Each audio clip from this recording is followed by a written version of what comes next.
All right, the 49ers have $296.6 million in adjusted salary cap, which is among, if not the most, in the NFL. The NFL salary cap is $255.4 million.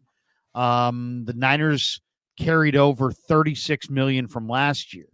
They got back money as a credit, and they've reworked a couple contracts, I believe.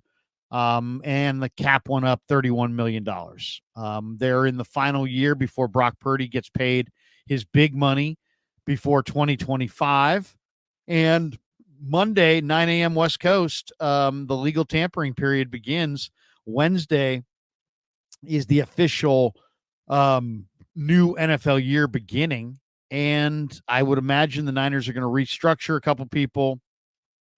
They may release somebody here in the next day or two, but we don't know exactly who's coming or going. But they want to make another run at the Super Bowl, and there's a pretty interesting article out in the Chronicle by Eric Branch. He says, "Will the big swinging 49ers take one last hack in free agency to try to get over the hump?" And that's really what they've done the last couple of years with Mooney Ward, with Javon Hargrave. Is they've made the big signing trying to win the Super Bowl, and it hasn't worked. And he's throwing out names like Danielle Hunter, who's 29. He's going to be the biggest edge rushing prize available when free agency begins on Monday. Mm-hmm. And he ranked 5th in the NFL this year with a career high 16 and a half sacks, his 5th double-digit sack season since 2016. He ranks 11th among active players with 87 and a half sacks.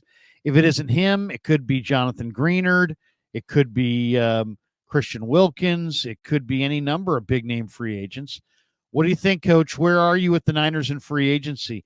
Would you like to see them, kind of do the formula the way they've done the formula the last few years? Let everybody walk away, take the compensatory selections, and make one big free agent signing. And if you like the plan, give me a free agent you want to see him go after.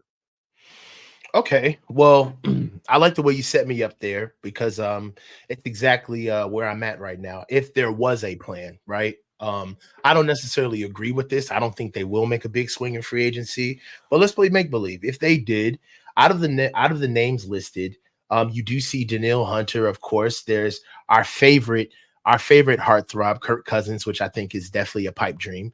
Then you have some other sneaky guys out there as far as offensive line. I believe Ragnow is available. Lloyd Christianberry is available. That's somebody that I think is a little bit too rich for our blood. Bryce Huff is available as well. And then you could also just, look at what's hiding in plain sight and re-sign Chase Young. That may be something that could obviously be a team-friendly deal, if you will. But for me, if we had to do it, and I don't agree that we will, I would kick the tires on Leonard Williams.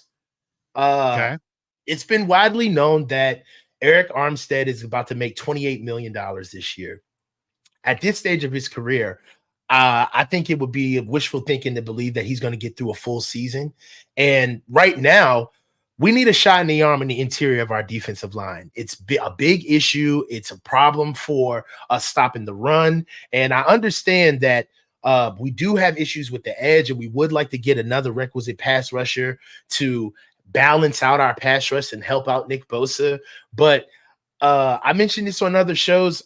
I think that getting a pass rusher is it's such a commonplace element in the game nowadays that you can get a pass rusher. You can find one. You can get the guys where you can almost get a guy where his skill set is pass rushing and kind of build upon him along the way. I think we tried to do that with Drake Jackson, but his body just didn't hold up. So I feel like pass rusher, in order to go on a pass rusher, it would have to be somebody who's a day one starter and that matters. And that would completely kill our cap, in my opinion. However, I do believe that getting some veteran presence on the interior of our defensive line, particularly in stopping the run, Leonard Williams could do that for us in spades. He's a big body. It would actually be almost kind of like a scheme fit laterally as far as Eric Armstead and him both being on the field together, or sparing Eric Armstead and possibly getting a full season out of him if we get somebody like Leonard Williams. Conversely, I think we all know that Javon Hargrave is he's left much to be desired as far as being a number one overall free agent acquisition for us. I mean, he did well, but he's not doing well enough for the money that he's getting paid. And I feel like when our best performances of our defense have come alive, it's when we have a good, consistent depth and wave of defensive line. I feel like a guy like Leonard Williams could propose a lot of things for us and also be able to help out with younger pass rushers. That's primarily one of the issues why we can't use some of the pass rushers that we have in a Robert Beal or younger guys in a Spencer Wagey before he had to go, is because, you know, you got to finish your vegetables before you get to your dessert. And I don't care how good your edges are, if you can't push the pocket vertically, right, with your defensive line and actually make that quarterback have to step back and not be able to step up in the pocket, I mean, that hurts everything on a defensive line. And I think we saw that this year with the lack of interior presence, particularly in the run game. So if we had to do it, I would say the cheap way to do it was to probably draft the guy, or if you were going to do it, probably solve your edge issue and just re-sign Chase Young, which I don't necessarily agree with, but there is a money implication where we could get a team-friendly deal. But if you swung for the fences, I wouldn't be mad at Leonard Williams. It's a good name. You know, he can do a lot. He can play, you know, 3 technique, 5 technique. He can play end. He can, you know, he's an edge. He can be an edge. He can be pretty much anything you want. He's been a very versatile performer. He's strong at the point. You know, that's a good name, I think, because you can, you know, you don't know who's going to come of age or what the rest of your offseason is going to look like. He might check a lot of boxes. The NFL distributed the comp picks for the 2024 draft on Friday, and the 49ers were awarded 5 additional selections, tied with the Rams for the most in the NFL this year. So now the Niners have 99, 132, 175, 211, and 215 in addition to the picks they had previously. And you say, well, how did they get those comp picks? It's because guys like Al-Shaair, Brunskill, Ebukam, Garoppolo, McGlinchey, Mosley, Amenahue, Ridgeway, Jimmy Ward, those guys all left. And then the Niners signed Darnold, Farrell, Hargrove, and Oliver. But that was that formula of those many guys leaving and that many guys coming got them to where they're at as far as the comp picks. And the Niners, by the way, if you think, man, they've earned a lot of comp picks, they really have, as far as compensatory picks tied to free agency since 1994. The Niners have gotten 43 compensatory picks, the 6th most of any team during that span.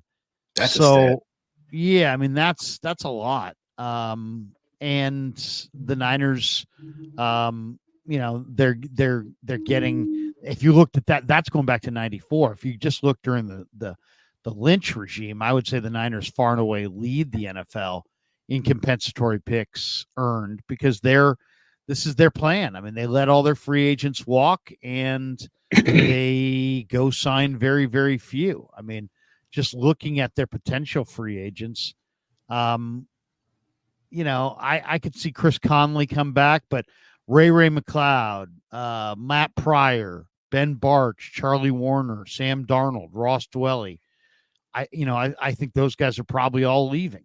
I mean, on offense, I would say Conley, Feliciano, and maybe Brandon Allen return. I think the rest of those guys are walking out the door. And on defense, you think Jawan's gone too? Well, Jawan Jennings. Yeah. He's kind of in his own category because he can't leave. Exactly. He's got to leave. The Niners can, or they can trade him, but he can't leave on his own this year. They can match and keep him, but he's restricted. I think he's going to stay, but I'm not convinced of that, just simply because I think, he's coming off a game where he was fantastic in the Super Bowl. Everybody saw it. I mean, he would have been the MVP if we won, in my opinion. Right. He's my MVP. Yeah. So, I mean, is somebody going to pay him big money? No. The Niners put a 2nd-round tender, so I don't think they're going to let him go for a second. I don't think anybody's going to sign him. But there could be some teams that really badly want him and then say, hey, you know what? We don't want to offer a 2nd, but we'll give you a 3rd, and we're going to pay Juwan a ton, and that's what we want, and that's possible, and I think we could see that. But I think it's going to happen behind the scenes. But as far as the other defensive free agents, Randy Gregory, Javon Kinlaw, Kevin Givens, Chase Young, Cleveland Farrell, Sebastian Joseph Day, Oren Burks, Demetrius Flanagan Fowles, Tayshaun Gibson, Logan Ryan. I would be shocked if the Niners re-sign more than one of those guys. I bet you they'll sign either Chase Young or Farrell, but not both, and everybody else walks. That would be my guess. So they're going to have a bunch of guys are going to walk out the door in the way I see it. And then it comes down to, are the Niners going to take a big swing in free agency? And I think it's kind of their mindset to do that. This year, I don't know who would be. I mean, I listed the free agents that I would be interested in a list yesterday. I had Brian Burns, but then they tagged him. Chris Jones, but I don't think he's going anywhere. Danielle Hunter, Darius Williams, the corner, who's worked with Staley before. Kenny Moore, the slot corner. Devin White, the linebacker. Leonard Floyd, the D-end. C.J. Gardner-Johnson. Bryce Huff. Who else do I have here? Azeez Al-Shaair. Darnell Savage. Nick Allegretti. Willie Gay from the Chiefs. And maybe Christian Wilkins. To me, the guy that I could see them going after is Christian Wilkins, just because they always seem like they value D-line, and they're not going to get Jones. I think Wilkins, I'm really shocked the Dolphins, that's surprising. Didn't tag Wilkins. What do you think of Wilkins as a name? I think he's too rich for our blood. I mean, he'd be amazing to have.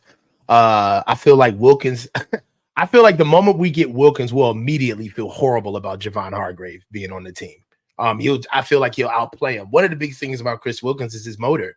He has a relentless motor, relentless pass rush. He's good at stopping the run.